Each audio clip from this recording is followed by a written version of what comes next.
We have a chance to do a great good for people who never expected to be liberated. Thank the living stars for that, and let's do our ancestors proud." The crowd dwindled with the usual amazing speed as the virtual images of ship captains vanished like popping soap bubbles, both Numos and Fariza disappearing on the very heels of Geary's dismissal. Captain Dejani, with a meaningful glare at the place where those two had apparently been sitting, shook her head, and then excused herself before leaving the compartment the old-fashioned way by walking out. As Geary had hoped, the reassuring image of Captain Duellos remained at the end. Duellos also indicated the places where Numos and Fariza had been.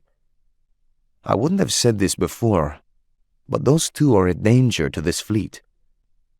Geary sat back, feeling weary and rubbing his forehead. "You wouldn't have said that before what?" "Before 4 ships of this fleet set off on an insane charge." The image of Duello seemed to walk up to Geary and take the next seat. "Valiant, glorious, brainless. I have no proof, but I know Numos was behind that." "I figure he is too. But," Geary admitted bitterly, "the lack of proof is the problem. My command of this fleet is still far too shaky.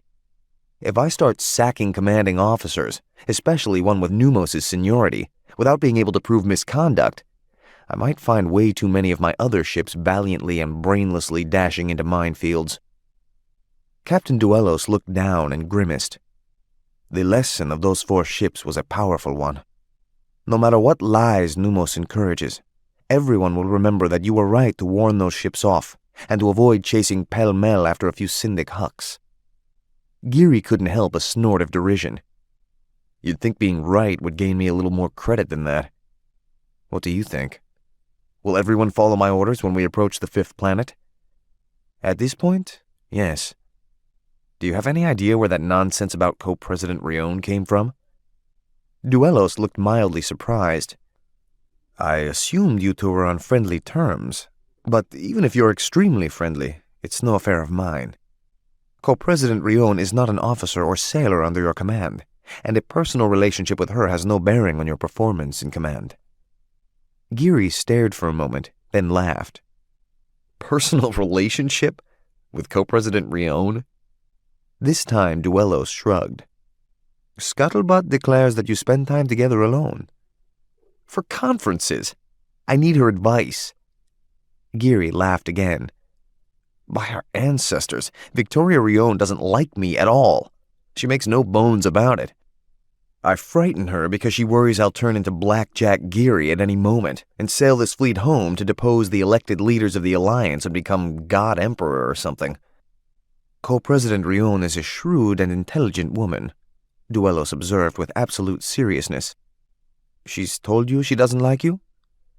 "Yes, she—" Come to think of it, Rion had several times expressed distrust of Geary, but he couldn't remember at the moment her ever saying she didn't like him. "Yeah, I think so."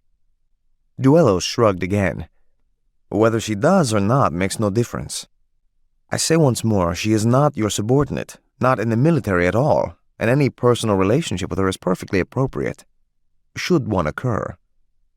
Geary couldn't help a third laugh as he bade farewell to Captain Duellos. But as he began to leave the room, he paused and thought.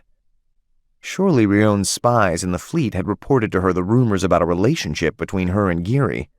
Why hadn't Rion told him of those rumors when she'd spoken of the other rumors? Could the iron politician he dealt with actually be embarrassed by the rumors? But if so, why had she continued visiting him? Geary leaned one arm against the bulkhead for a moment, staring at the deck, remembering the first days after he was revived from the survival sleep that had kept him alive for a century. A span of time in which everyone in his life had died in battle or of old age. The shock of learning that everyone he had once known and loved, men and women, were long dead, had led him to wall off the idea of new relationships. The ice that had once filled him seemed almost gone, but it still occupied that one place, afraid to retreat and let warmth grow again. He'd lost everyone once. It could happen again. He didn't want it to hurt so much the next time.